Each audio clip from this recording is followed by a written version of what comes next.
Boop. Happy Monday. Today is Monday, March the 22nd, 2021, and today's daily Bible readings come to us from Psalm 119, 9 through 16, Isaiah 43, 8 through 13, and 2 Corinthians 3, 4 through 11. And I'm going to look at the passage from Isaiah 43, 8 through 13, and talk about eyes and ears. There's this call that goes out in Isaiah that God is calling to all these people to come witness and to bring their witnesses. And he refers to them as people who have eyes but can't see, and ears but somehow can't hear. And he's calling people in from all over the nations to come and bear witness to who they are and what they have done. Let the peoples assemble.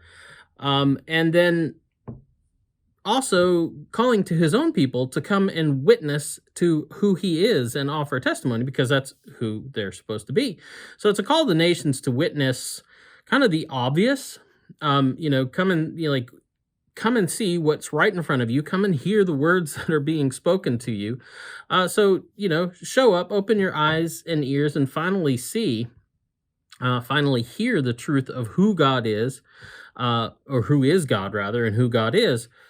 And witness this, right? So the God of Abraham, Isaac, and Jacob goes on to say, he's the God that's before any of the others. He's an uncreated God.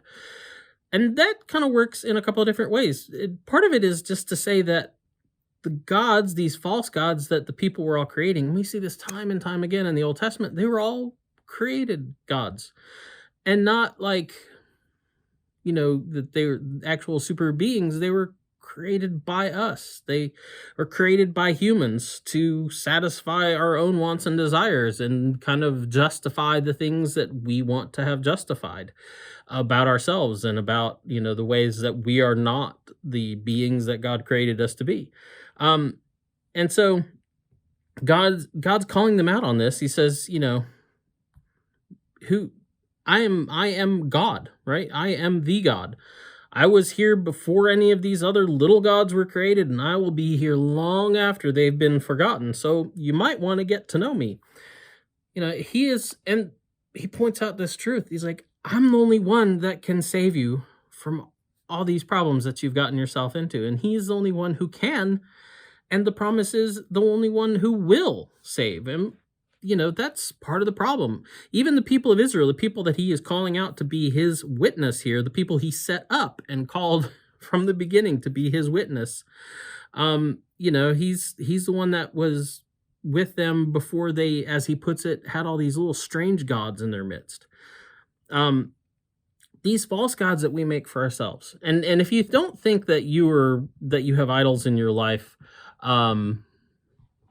you probably need to look around, because while our idols are maybe not, wood and stone and precious metals and stuff like that, that actually look like people and images, we idolize a lot of things. We put things ahead of God in our lives that we think are much more important to us and will somehow save us in the long run. And God's like, these are all just created things.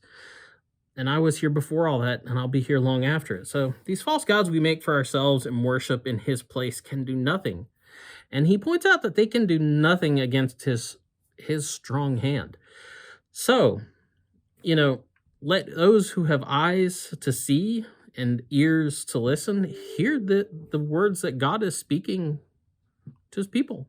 This is that time of year, once again, we're at Lent, where we're kind of encouraged to put away things that we've put ahead of God in our lives, and open our eyes and open our ears and open our hearts to what he really has to say to us. So anyway, that's the DBR for today. Go forth, enjoy the day. We finally have some great weather again, and we'll be back tomorrow with another DBR.